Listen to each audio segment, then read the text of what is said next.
Hello guys, welcome back to another vlog. So ఈరోజు అయితే నేను ఒక ట్రావెల్ వ్లాగ్ చేయబోతున్నా ఫ్రెండ్స్. మీరు తమ్నెయిల్లో చూసినట్టే నేనైతే ఈరోజు చిలుకూరు బాలాజీ టెంపుల్కి అయితే వెళ్ళబోతున్నాను. సో మీరు తమ్నెయిల్లో చూసే ఉంటారు, చిలుకూరు బాలాజీ టెంపుల్కి వెళ్ళే వాళ్ళందరికీ ఒక హెచ్చరిక అని. ఆ హెచ్చరిక ఏంటో తెలుసుకోవాలంటే స్కిప్ చేయకుండా లాస్ట్ దాకా చూడాలి ఫ్రెండ్స్. సో అలా చూస్తేనే మీకు ఆ హెచ్చరిక ఏంటో తెలుస్తుంది. సో ప్లీజ్ ఈ వీడియోని అస్సలు స్కిప్ చేయకండి, లాస్ట్ వరకు అయితే చూడండి. ఇంకా మీరు ఈ ఛానల్కి కొత్త అయితే ప్లీజ్ నా ఛానల్ సబ్స్క్రైబ్ చేసుకోండి, ఈ వీడియోని లైక్ చేయండి, మీ ఫ్రెండ్స్ అండ్ ఫ్యామిలీకి కూడా ఇన్ఫర్మేషన్ అయితే షేర్ చేయండి ఫ్రెండ్స్. సో లేట్ చేయకుండా వీడియోని అయితే స్టార్ట్ చేసేద్దాం. సో మీరు ఇక్కడ ఒక శివలింగం అయితే చూసారు కదా ఫ్రెండ్స్, ఇది ఓం శాంతి మ్యూజియం. మీకు దీని మీద కూడా వ్లాగ్ కావాలంటే ఈ వీడియోకి 500 లైక్స్ టార్గెట్ ఇస్తున్నా, చేసేయండి. సో ఫ్రెండ్స్ మీరు ఇక్కడ చూడొచ్చు, మీరు వెళ్ళే దారిలో మీకు ఇక్కడ బండిల్ మీద ఫ్రూట్స్ అయితే అమ్ముతారు ఫ్రెండ్స్. అక్కడ చూడొచ్చు, ఇక్కడ తోటలు ఉన్నాయి కదా, న్యాచురల్గా అక్కడ నుంచే తీసుకొచ్చి మనకి ఇక్కడ అమ్ముతారు ఫ్రెండ్స్. సో మీకు కావాలంటే ఇక్కడ కొనుక్కుని వెళ్ళచ్చు. సో మీరైతే చూడొచ్చు, మేము గుడి దగ్గరికి అయితే వచ్చేసాం. సో ఇక్కడ పార్కింగ్ ఫీ ఉంటుంది ఫ్రెండ్స్. బైక్స్కి ఒక 10 రూపీస్ తీసుకుంటారు, ఇంకా కార్స్కి అయితే 20 రూపీస్. సో మనం ఇక్కడ ఎంటర్ అయిన వెంటనే ఇక్కడ స్టాల్స్ అనేవి ఉంటాయి ఫ్రెండ్స్. ఇక్కడ మొత్తం అన్నీ అమ్ముతారు, ఎంటర్ అయిన వెంటనే ఉంటాయి స్టాల్స్. చూడొచ్చు అక్కడ బొమ్మలు అన్నీ ఉంటాయి, ఇంకా టిఫిన్ సెంటర్స్ కూడా ఉంటాయి ఫ్రెండ్స్. ఇంకొంచెం లోపలికి వచ్చిన తర్వాత చూడొచ్చు, ఇక్కడ ఫ్రూట్స్ అయితే అమ్ముతున్నారు ఫ్రెండ్స్. సో మీకు ఫస్ట్ స్టార్టింగ్లో చెప్పాను కదా ఫ్రెండ్స్, ఒక హెచ్చరిక అని చిలుకూరు వెళ్ళే వాళ్ళకి. ఏం లేదు ఫ్రెండ్స్, మీరు అక్కడ సైడ్లో చూడొచ్చు, అక్కడ కోకోనట్స్ వాళ్ళు అమ్ముతున్నారు కదా, వాళ్ళు చాలామంది ఉంటారు ఫ్రెండ్స్ అక్కడ. వాళ్ళు మన దగ్గరకు వచ్చి మా దగ్గర తీసుకోండి అని అంటారు. మీ వెనకాలే వస్తారు ఫ్రెండ్స్. ఒకసారి మాకు అట్లానే జరిగింది, ఒకసారి గుడి లోపలికి కూడా వచ్చారు ఫ్రెండ్స్ వాళ్ళైతే.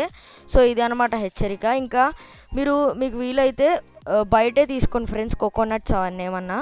గుడిలో అయితే అస్సలు తీసుకోకండి, రేట్స్ అయితే చాలా ఎక్కువ ఉంటాయి. సో ఇక్కడ చూడొచ్చు, ఇదైతే మెయిన్ ఎంట్రన్స్ ఫ్రెండ్స్. ఇక్కడ చూడొచ్చు మొత్తం ఇదైతే మెయిన్ ఎంట్రన్స్. పైన మీకు గోపురం కూడా చూపిద్దాం అనుకున్నాను, కానీ పైన టెంట్ వేసారు, అసలు కనపడట్లేదు ఎట్లా తీసినా. సో చూడొచ్చు, ఇదైతే గుడి లోపల.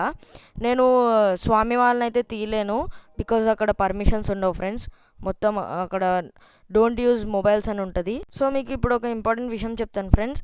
ఇప్పుడు ప్రదక్షిణాలు ఫస్ట్ లోపలే చేసేవాళ్ళు కదా ఫ్రెండ్స్, కానీ ఇప్పుడు చేంజ్ చేశారు రూల్ అనేది. అదేంటంటే లోపల చేస్తుంటే ఫ్లోటింగ్ వల్ల అది గ్రౌండ్ కిందకి దిగిపోతుంది ఫ్రెండ్స్. అందుకే ఇప్పుడు బయట చేయమంటున్నారు ప్రదక్షిణాలు. ఇప్పుడు ఎలా అంటే మీకు చెప్తాను చూడండి. ఇప్పుడు మనం బయట ఒక్క ప్రదక్షిణం తీస్తే లోపల 11 తీసినట్టు ఫ్రెండ్స్.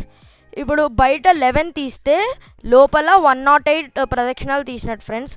మీకు అర్థమైంది అనుకుంటున్నా. సో మీరు ఇక్కడ చూడొచ్చు, ఇక్కడ తులసి మాలలు కూడా ఉంటాయి సైడ్. మీరు ఎవరికి ఎన్ని కావాలో తీసుకోవచ్చు. సో ఫ్రెండ్స్ మీరు ఇక్కడ చూడొచ్చు, నేను మా తమ్ముడు అయితే నామాలు అయితే పెట్టుకుంటున్నాం. బయటకు వచ్చిన తర్వాత ఇక్కడ ఒక శివాలయం ఉంటుంది ఫ్రెండ్స్. నేను శివుణ్ణి కూడా చూపించలేను, అక్కడ కూడా పర్మిషన్స్ ఉండవు. అక్కడ చూడొచ్చు, అదే శివాలయం. సో అక్కడ దాని పక్కన అయితే చింత చెట్టు అయితే ఉంది ఫ్రెండ్స్. చూడండి ఎంత పెద్దగా ఉందో. సో ఈ వీడియోకి ఇంతే ఫ్రెండ్స్. వీడియో ఇంకా అయిపోలేదు, ఇంకా చిలుకూరు బాలాజీ టెంపుల్లో మేళా ఉంటుంది ఫ్రెండ్స్. ఆ మేళా మొత్తం మీకు పార్ట్ 2లో చూపిస్తాను ఫ్రెండ్స్. ఇంకా చిలుకూరు బాలాజీ టెంపుల్కి ఒక మహత్యం ఉంది, ఆ మహత్యం కూడా పార్ట్ 2లోనే చెప్తాను. సో పార్ట్ 2 అస్సలు మిస్ అవ్వద్దు. సో ఈ వీడియోకి 1K వ్యూస్ వస్తే మీకు పార్ట్ 2ని రిలీజ్ చేస్తాను ఫ్రెండ్స్. సో ప్లీజ్ 1K వ్యూస్ని అయితే కంప్లీట్ చేయండి. మా ఛానల్ సబ్స్క్రైబ్ చేయకపోతే ప్లీజ్ సబ్స్క్రైబ్ చేయండి, లైక్ చేయండి, ఈ వీడియోని షేర్ చేయండి. మిమ్మల్ని నెక్స్ట్ వీడియోలో కలుసుకుంటాను. Bye bye.